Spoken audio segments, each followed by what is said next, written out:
Bonsoir à tous, bienvenue dans Vidéocast, notre magazine des jeux vidéo. Au sommaire, une plainte de 625 millions de dollars contre Activision. Les Sims 3 arrivent enfin sur console. La brève de cette semaine, Dragon Age Origins n'aime pas le nouveau firmware PS3.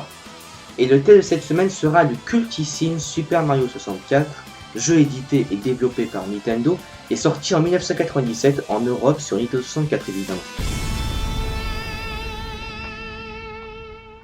La tragicomédie opposant Infinity Ward, développeur des Modern Warfare, et Activision, éditeur de la série, connaît un nouvel acte.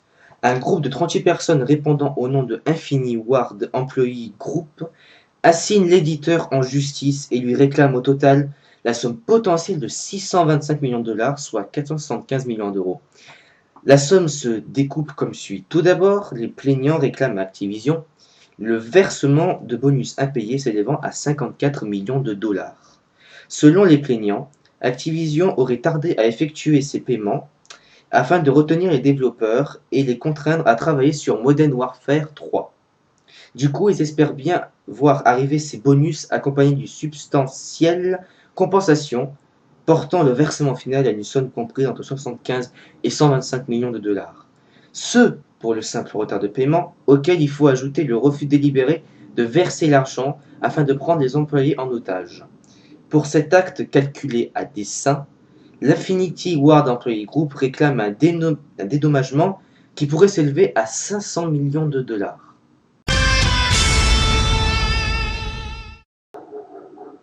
Vous avez atteint le plus haut niveau dans le multijoueur de BioShock 2, vous avez débloqué tous les défis, écumé chaque pixel de chacune des maps, et vous attendez impatiemment le prochain contenu téléchargeable répondant au nom de BioShock 2 Rapture Metro. Et bien malheureusement, vous allez devoir prendre votre mal en patience, puisque le tout devrait avoir un peu de retard. Initialement prévu pour la fin de semaine, nous ne savons pas encore à l'heure actuelle quand nous pourrons profiter des 6 nouvelles cartes multi, des 3 masques inédits, des 2 arènes supplémentaires et des 3 nouveaux succès. Notons enfin qu'outre le prix de 800 points Microsoft, 9,30 €, une fonction renaissance devrait permettre à ceux qui ont atteint le niveau 50 après plus de 30 heures de jeu de redescendre au niveau 1 pour obtenir un masque spécial. Et oui, quand on aime, on ne compte pas.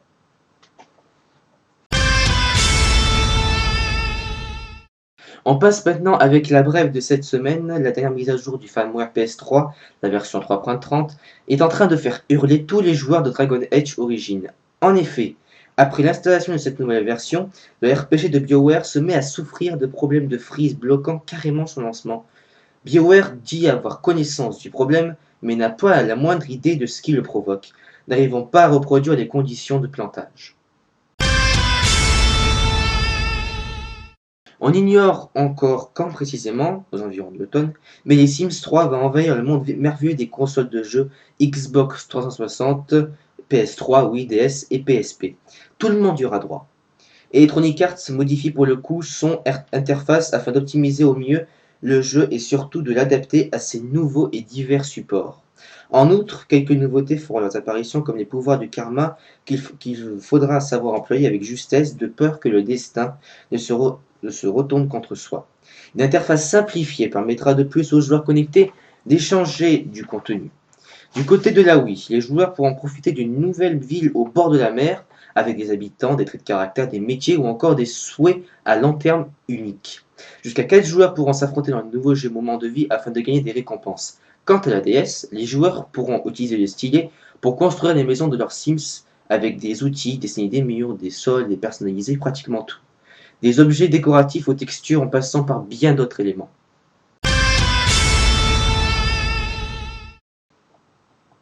Tout de suite, on passe au test de cette semaine qui sera Super Mario 64, jeu édité et développé par Nintendo et sorti en 1997 en Europe, qui est d'ailleurs sorti au lancement de Nintendo 64. C'est tout de suite.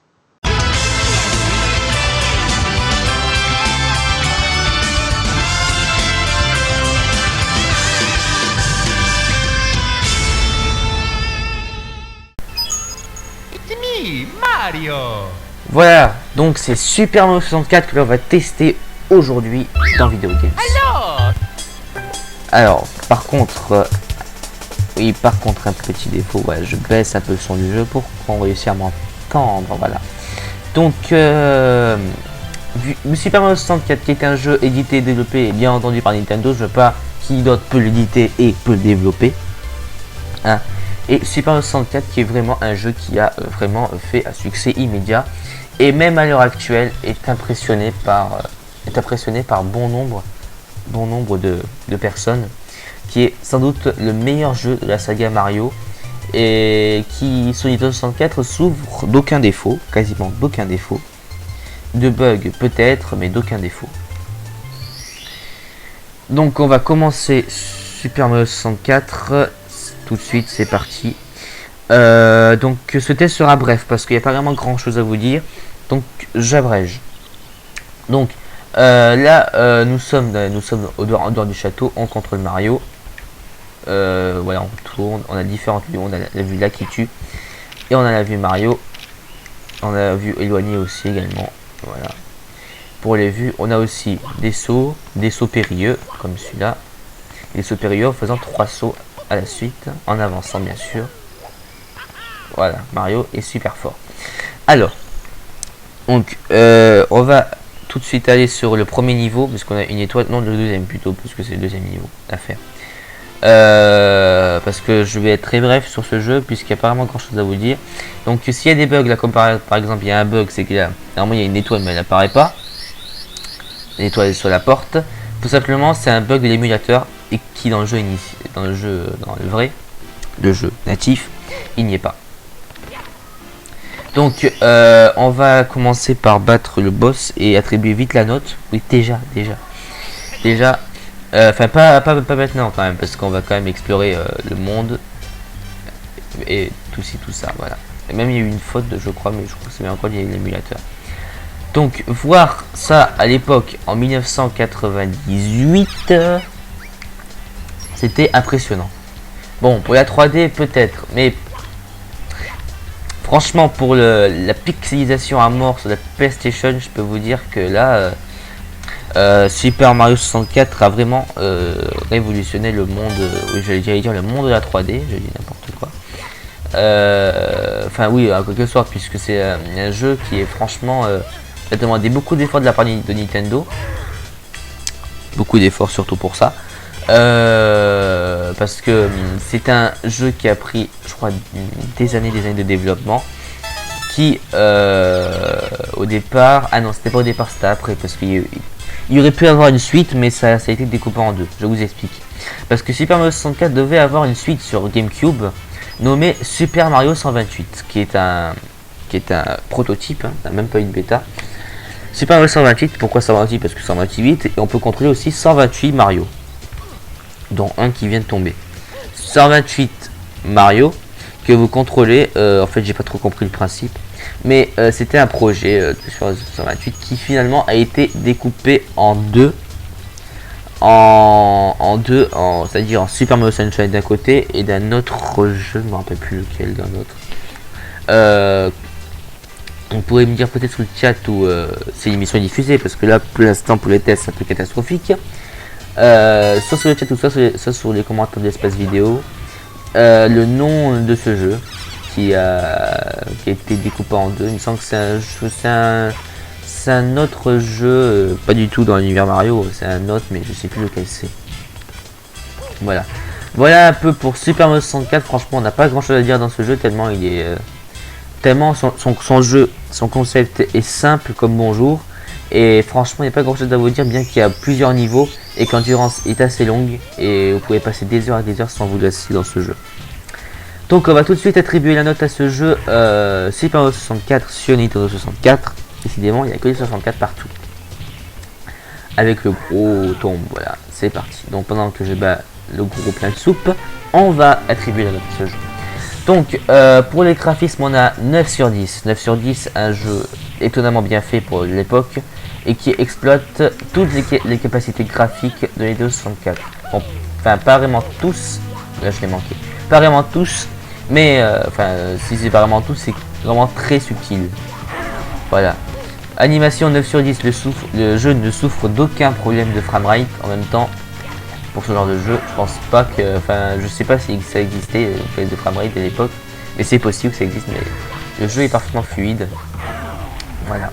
Maniabilité 8 sur 10. Alors, maniabilité excellente, mais des problèmes de caméra, je trouve. La caméra Mario qui sert à rien, je trouve bof. Voilà. Mais 8 sur 10, c'est une note très bien. Endurance 9 sur 10. Le jeu est assez long à finir. Au moins une centaine d'heures à découvrir les 120 étoiles ainsi que les bonus. Le son 9 sur 10. Des sons propres à Mario. Des sons propres à Mario. Remasterisé, enfin pas remasterisé, Mario en fait une voix il me semble, mais je sais pas. Et remasterisé, enfin refait pour l'occasion, donc pour être modernisé. Le jeu donc à 44 sur 50, une note attribuée donc, ce soir. 44 sur 50 pour Super Mario 64 qui est une très très bonne note, même un peu trop généreuse dirais-je, puisque le jeu a peut-être un peu vieilli, mais en tout cas ça reste un des meilleurs jeux de Mario. Tiens, justement, pour finir, j'ai oublié de vous parler de Toad, qui est un des personnages que vous retrouvez dans le jeu, qui ne sert pas à rien, et non, qui ne sert pas à rien, puisque dans certains endroits du jeu, il peut vous donner des étoiles bonus, que vous obtenez comme ça. Et donc c'est assez pratique, et donc ça prouve que Toad ne sert pas à rien, à part que d'expliquer les choses. Voilà, donc merci d'avoir suivi Vidéo Games de ce magnifique jeu Super Mario 64.